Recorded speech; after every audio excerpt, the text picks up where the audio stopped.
আমাৰ প্ৰাণৰ শিল্পী জুবিন গাৰ্গৰ দেহাৱসানৰ পাছত ছাত্ৰ সন্থাই স্পষ্টভাৱে কৈ আহিছোঁ যে তেখেতৰ শেষকৃত্য আৰু তেখেতৰ সমাধিস্থল সৰ্বোত্তম হ'ব লাগে, কোনো কৃপণালী হ'ব নালাগে আৰু যিমান পাৰি আহল বহলকৈ জাকত জিলিকাকৈ বিশ্বমানৰ হ'ব লাগে, সেই কথাটো ছাত্ৰ সন্থাই কৈছোঁ। মুখ্যমন্ত্ৰীগৰাকীয়ে তেখেতৰ শেষকৃত্য আৰু সমাধিস্থল ক'ত হ'ব সেই কথা অসম সাহিত্য সভা, সদৌ অসম ছাত্ৰ সন্থা আৰু তেখেতৰ জুবিন গাৰ্গৰ নিকট শিল্পী যিসকল আছিল তেওঁলোকৰ সৈতে আলোচনা কৰি সিদ্ধান্ত গ্ৰহণ কৰা হ'ব বুলি কৈছিলে। তাৰ পাছত অসম মন্ত্ৰীসভাৰ মাননীয় মন্ত্ৰীদ্বয় ৰণোজ পেগু ডাঙৰীয়া, বিমল বৰা ডাঙৰীয়াই ছাত্ৰ সন্থাৰ সৈতে যোগাযোগ কৰিছে।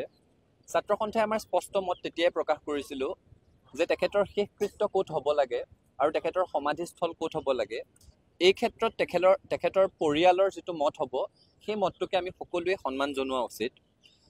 সদৌ অসম ছাত্ৰ সন্থাই জুবিন গাৰ্গৰ পৰিয়ালবৰ্গৰ সৈতে আমি আলোচনা কৰিছোঁ আৰু পৰিয়ালবৰ্গৰ সৈতে কথা পাতোঁতে তেওঁলোকে স্পষ্টভাৱে কৈছে যে তেওঁলোকে জুবিন গাৰ্গৰ শেষকৃত্য আৰু তেখেতৰ সমাধিস্থল গুৱাহাটীত বা গুৱাহাটীৰ আশে পাশে হোৱাটো বিচাৰে।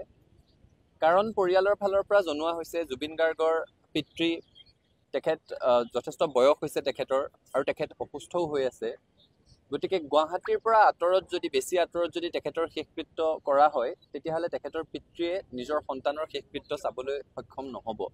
সেয়েহে পৰিয়ালৰ ফালৰ পৰা এইটো অনুৰোধ যাতে তেখেতৰ শেষকৃত্য, জুবিন গাৰ্গৰ শেষকৃত্য, আমাৰ প্ৰাণৰ শিল্পীগৰাকীৰ সৎকাৰ আৰু তেখেতৰ সমাধিস্থল গুৱাহাটী বা তাৰ আশে পাশে হয়।